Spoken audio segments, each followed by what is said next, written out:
भारत के तालीमी निज़ाम में एक बहुत बड़ी, एक इनकलाबी तब्दीली तकरीबन 3 दहाइयों के लंबे अरसे के बाद कौमी तालीमी पॉलिसी 2020 एक मुकम्मल नया रुख लेकर आई है। चलें, ज़रा गहराई में जाकर देखते हैं और समझते हैं कि ये पॉलिसी हमारे मुस्तकबिल को आखिर किस तरह से बदलने वाली है। तो सबसे पहला और सबसे बड़ा सवाल यही उठता है कि 34 साल बाद आखिर भारत के तालीमी निज़ाम में इतनी बड़ी तब्दीली की ज़रूरत क्यों पड़ी? ये वो सवाल है जो इस पूरी तफसील की बुनियाद है, और इसका जवाब हमें मुस्तकबिल के आदास में ही मिलेगा। तो समझें कि ये सिर्फ एक पॉलिसी की तब्दीली नहीं है, बल्कि ये भारत के मुस्तकबिल के लिए एक बिल्कुल नया विजन है, एक हकीकी तालीमी इनकलाब। आइए देखते हैं कि ये इनकलाब किन बुनियादों पर खड़ा किया जा रहा है। यहाँ एक नज़र डालें तो पता चलता है कि ये पॉलिसी कोई रातों रात नहीं बन गई।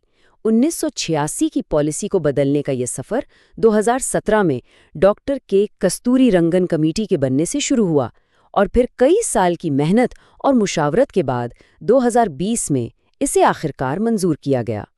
और इस सब के पीछे मकसद क्या है? इसका बुनियादी विजन है एक ऐसा तालीमी निज़ाम बनाना जो मुस्तकबिल की ज़रूरतों को पूरा करे, जो हर एक को बेहतरीन और मेयारी तालीम दे, ताकि हमारा मुल्क एक मुस्तहकम, ताकतवर और इल्म की दुनिया में एक सुपर पावर बन सके। ये वाकई एक बहुत बड़ा और अहम हदफ है। चलें, अब इस पॉलिसी की सबसे बड़ी और सबसे वाज़ेह तब्दीली पर बात करते हैं। स्कूल की तालीम का बिल्कुल नया ढांचा। ये वो तब्दीली है जिसके बारे में सबसे ज़्यादा बात हो रही है। तो यहाँ पुराना और नया सिस्टम आमने सामने है। पुराना 10+2 वाला सिस्टम अब ख़त्म, और इसकी जगह नया 5+3+3+4 मॉडल आ गया है। लेकिन सवाल ये है कि ऐसा क्यों किया गया? वजह बहुत दिलचस्प है। ये नया निज़ाम 3 साल की उम्र से लेकर 18 साल की उम्र तक बच्चों की ज़हनी नशोनुमा के जो कुदरती मराहिल होते हैं, बिल्कुल उनको सामने रखकर बनाया गया है। तो ये 5+3+3+4 है क्या? सफ़र शुरू होता है फाउंडेशनल स्टेज से, जो 3 से 8 साल के बच्चों के लिए है। यहाँ खेल ही खेल में सीखने की बुनियाद रखी जाएगी। फिर आती है प्रेपरेटरी स्टेज, क्लास 3 से 5 तक, जहाँ बुनियादी मज़ामीन से तारुफ होता है। इसके बाद मिडिल स्टेज में सोच गहरी होती है, और आखिर में सेकेंडरी स्टेज, जहाँ तनकीदी सोच और मुख्तलिफ मज़ामीन को मिलाकर पढ़ने पर जोर दिया जाएगा।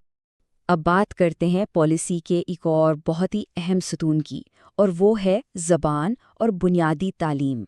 ये वो चीज़ है जो सीखने के पूरे अमल की बुनियाद बनती है। ये जो 85% का अदद है ना, ये बहुत कुछ बताता है। तहकीक कहती है कि किसी भी बच्चे के दिमाग की कुल नशोनुमा का 85% हिस्सा 6 साल की उम्र से पहले ही मुकम्मल हो जाता है। और यही वजह है कि ये नई पॉलिसी इब्तिदाई बचपन की देखभाल और तालीम यानी ECC पर इतना ज़्यादा जोर दे रही है। और इसी मजबूत बुनियाद पर FLN यानी बुनियादी लिखाई, पढ़ाई और हिसाब किताब इस पॉलिसी की आप समझें कि जान है। हदफ ये रखा गया है कि 2025 तक हर बच्चा पढ़ने, लिखने और बुनियादी हिसाब की सलाहियत हासिल कर ले। ये सीखने की सबसे अहम ज़रूरत है। अब इस बड़े मकसद को हासिल करने के लिए एक ख़ास मिशन भी शुरू किया गया, जिसका नाम है निपुण भारत। ये वो प्रोग्राम है जो इस बात को यकीनी बनाएगा कि FLN का हदफ हर बच्चे तक पहुंचे। ज़ुबान के मामले में पॉलिसी बिल्कुल साफ है। कोशिश ये है कि कम से कम 5वीं जमात तक, और अगर हो सके तो 8वीं तक, पढ़ाई बच्चे की अपनी मादरी या मुकामी ज़ुबान में हो। और एक बहुत अहम बात यह है कि किसी पर कोई भी ज़ुबान ज़बरदस्ती थोपी नहीं जाएगी। अच्छा, स्कूल की बात तो हो गई। अब ज़रा आगे बढ़ते हैं और देखते हैं कि कॉलेजों और यूनिवर्सिटियों की सतह पर क्या कुछ बदल रहा है। ये चार्ट एक बहुत बड़ी कहानी बता रहा है। 2018 में सूरत हाल ये थी कि सिर्फ 26.3% नौजवान ही आला तालीम तक पहुंच पाते थे। अब मकसद ये है कि 2035 तक इस अदद को 50% तक ले जाया जाए, मतलब तकरीबन दुगना करना है। और इस हदफ को हासिल करने में एक बहुत ही ज़बरदस्त चीज़ मदद करेगी। ये है multiple entry and exit system. मतलब अब तलबा अगर किसी वजह से पढ़ाई बीच में छोड़ते हैं तो उनकी मेहनत ज़ाया नहीं होगी। 1 साल मुकम्मल करने पर सर्टिफिकेट, 2 साल पर डिप्लोमा और 3 या 4 साल बाद पूरी डिग्री मिलेगी।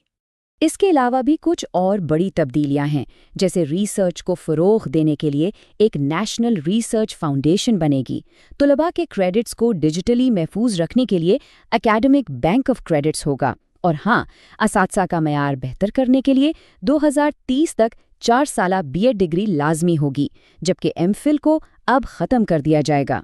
دیکھیں، پالیسی بنانا ایک بات ہے، لیکن اسے زمین پر اتارنا، اسے نافذ کرنا، اصل چیلنج وہی ہوتا ہے۔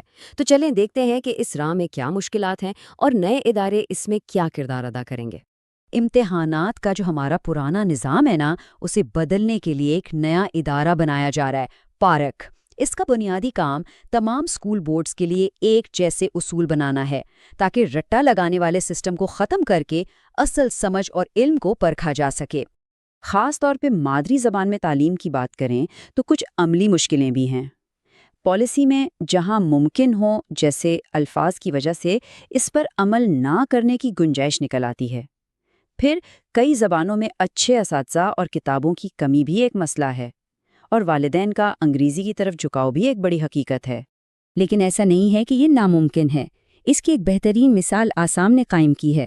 وہاں 6 مقامی زبانوں کو پڑھائی کا ذریعہ بنایا گیا ہے، جو یہ دکھاتا ہے کہ اگر ارادہ ہو تو اس پالیسی پر کامیابی سے عمل کیا جا سکتا ہے۔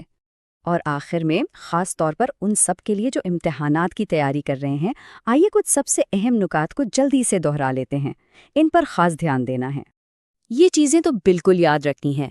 نیا ڈھانچہ ہے 5+3+3+4۔ ابتدائی تعلیم ECCE ہے۔ بنیادی ہدف FLN ہے۔ امتحانوں کا نیا ادارہ پیرک ہے۔ ٹیکنالوجی کے لیے نیٹ ایف بنے گا۔ اساتذہ کے لیے 2030 تک 4 سالہ بی ایڈ لازمی ہوگی، اور اعلیٰ تعلیم میں لچک کے لیے multiple entry and exit system ہے۔ تو آخر میں وہی بڑا سوال کہ کیا یہ پالیسی واقعی بھارت کو ایک علمی سپر پاور بنانے کا خواب پورا کر پائے گی؟ اس کا جواب تو آنے والا وقت ہی دے گا، لیکن یہ بات یقینی ہے کہ اس سمت میں یہ ایک بہت بڑا اور جرأت مندانہ قدم ہے۔